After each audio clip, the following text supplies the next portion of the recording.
In this WrestleTalk news, Vince McMahon is back controlling creative in WWE, Vince McMahon is back controlling creative in WWE, and Vince McMahon is back controlling creative in WWE. Support WrestleTalk!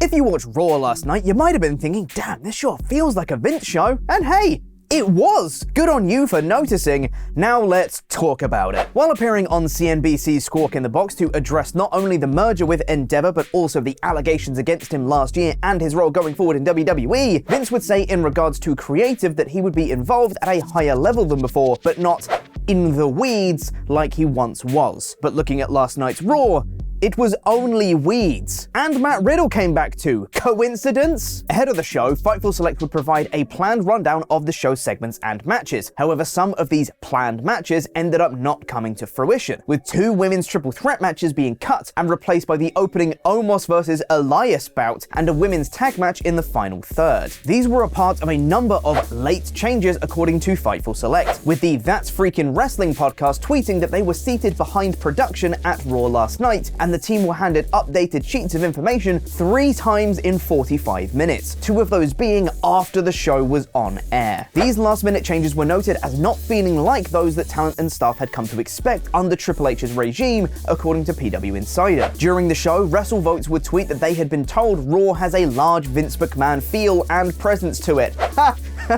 No kidding, bud. And while PW Insider noted that Triple H was on headsets running the show at the beginning of the night, Vince would become more and more involved, eventually becoming the point person running the show. PW Insider reported that this triggered a huge negative shift in morale for many talent upon realizing that things were back to exactly where they were prior to Vince's exit. Another source would state that the place felt nuked upon the realization from many that McMahon would likely be overseeing everything again going forward. While some were reportedly resigned to the fact that Vince would be back in creative eventually, many were obviously quite dejected, largely due to Triple H's close connection with talent, many of which he'd worked with previously in NXT. However, one thing was for sure, according to multiple sources, PW Insider noted that there was no doubt Vince was back in charge for last night's Raw. This is all despite Triple H, WWE President Nick Khan, and Chief Financial Officer Frank Riddick holding a talent meeting prior to Raw, according to Fightful Select, where they mentioned that the creative direction of the product wouldn't change. Twitter user Trevor Dame had a great tweet to say, Vince went from he's retired to he's only back to facilitate the sale to okay, he's minimally involved in creative to he's only big picture creative, not details, to Vince just sent a note 2 hours into Raw saying Brock should smash. He's back. There is absolutely tons more to dissect from these revelations, so check out WrestleTalk.com for more. And now over to Luke for the Raw review. Here he is, Luke! Here we go! Hey, mate, time for Raw! how did it go at the lab? Did you find anything? Oh, the lab! Yeah. No, it's totally fine. Yeah, no. They said to me, literally, they said, and I quote, there's nothing to worry about. It's just Ollie being Ollie, wacky, crazy old Ollie, CM Punk return confirmed.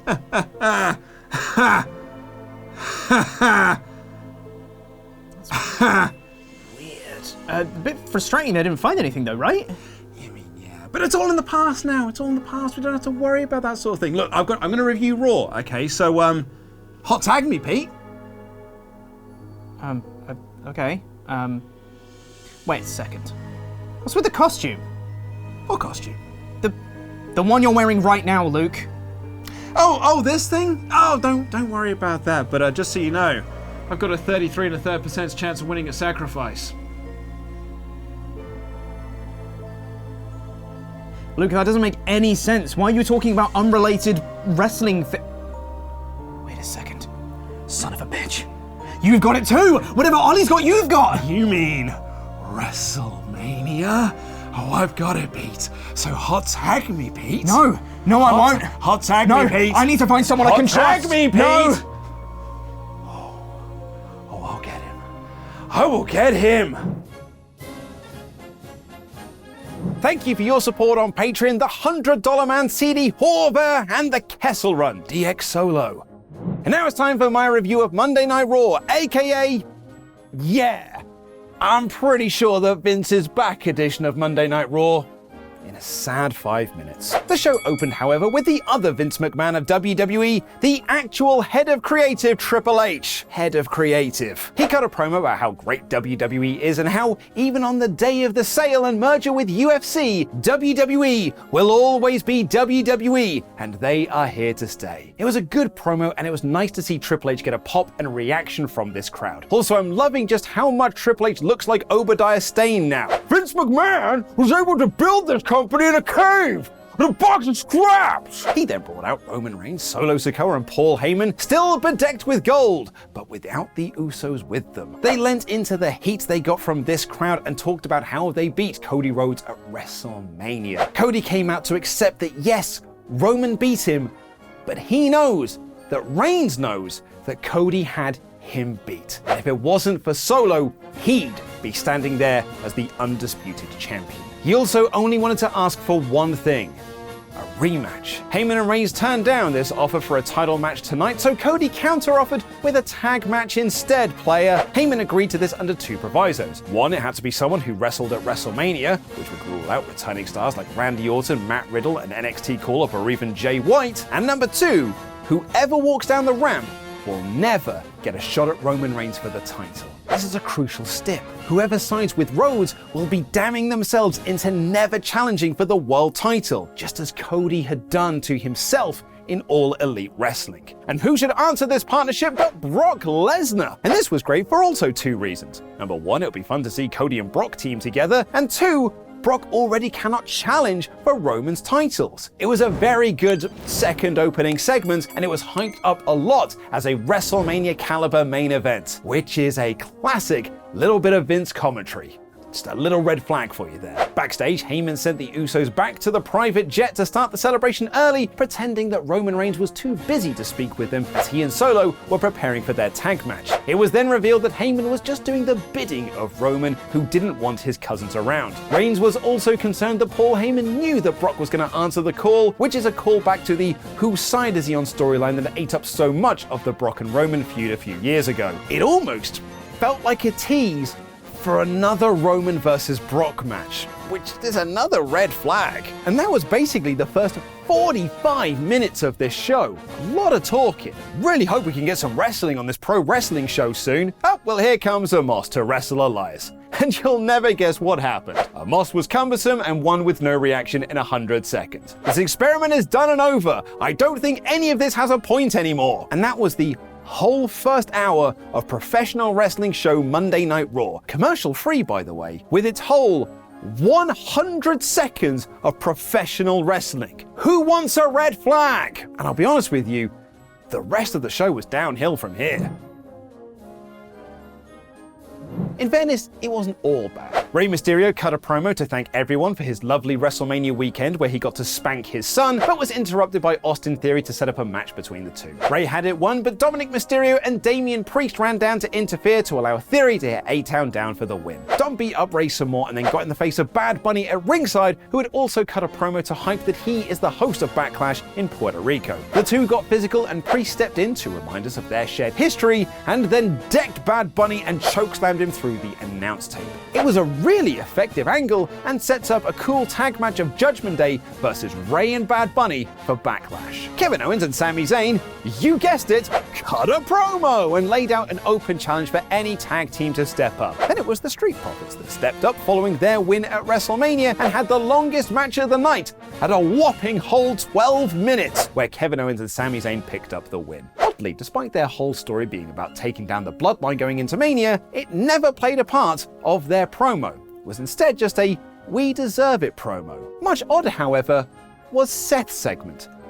So here's what happened. Seth cut a promo on Logan Paul backstage and then said he wanted to hear the crowd sing his theme song. So he walked to the ring to hear that. We cut to a commercial, and when we came back, Seth was enjoying people singing his theme. And then he left. That was it. That was the whole segment. I have no idea what this was or what any point of it was. I'm sure it worked for the live audience, but it translated terribly to TV. Bronson Reed set up a program with Bobby Lashley, who also appeared to still be stalked by Uncle Howdy, and then Bobbles beat Mustafa Ali in 40 seconds. I guess it was better than what he did at WrestleMania. Bianca Belair came out too, you and guessed it, do a promo about her win at Mania, and was then interrupted by Rhea Ripley to tease a potential title unification down the line. Ripley was also stared down by Raquel Rodriguez as she passed her and Liv Morgan, who then had a tag match against Damage Control, where the winner would get a shot at the tag titles next week. Now I know what you're thinking here. Didn't both of these teams lose at WrestleMania? And you'd be right. Here's a red flag for you being correct. Liv and Raquel won, which really sucks for Damage Control, who can't buy a win. You'll never guess what happened next. It was only another bloody in-ring promo. This one was from The Miz, who was interrupted by a returning Matt Riddle, who laid him out with the Bro Derek. As is customary for a returning or debuting star, you have to be involved with The Miz somehow. He's the Miz Card Vortex, and not even Matt Riddle can escape the Miz Card Vortex! Team Backstream cut a promo about their tag match next week and slightly teased a Trish heel turn, which has been previously reported. And the main event was the much anticipated match of the Bloodline taking on Cody Rhodes and Brock Lesnar. But there's only like 10 minutes left of the show. I know Brock matches are short, but oh wait, Brock Lesnar just turned heel on Cody Rhodes and beat him around ringside, including an F5 through the announce table and an F5 onto the stairs. This angle split opinions. We did a poll on our WrestleTalk podcast review of the show, and it was 45% saying it was good and 55% saying it was bad. I fall more into the good category. Just hear me out. This keeps Cody away from Roman so you can tease out that rematch for a bit longer, but it keeps him in a main event angle. But the reason I think I liked it is because it was at least something on this show. Outside of the Bad Bunny angle, this was a boring mess. You could tell it was a show that was rewritten multiple times in its first hour. Some more red flags for you, sir. And it did not feel like a Triple H episode of TV. It did, however, feel very Vince-like. Honestly, this was a terrible Raw after Mania. It had around 30 minutes of in-ring wrestling on a 3-hour broadcast, and so much of the talking in between didn't achieve a lot. But it was slightly saved by the 2 decent angles, so I can't give it 1 out of 5, but I can certainly give it 2.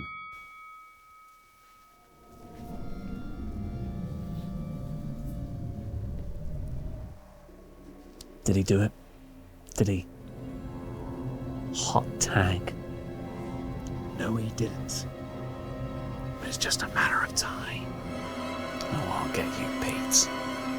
I'll get every single one of you. And then I'll end wrestling news as we know it. Altogether. But for now, here is yesterday's WrestleMania Night 2 review. Shane McMahon returned and immediately tore his quad. Ronda Rousey won a match she barely even featured in. And Cody Rhodes went from undesirable to ungoddamn denial. Oh, actually turns out he's super deniable. He just got beaten by the usual solo spike attack that everybody does. Turns out night 1 used up all the good booking.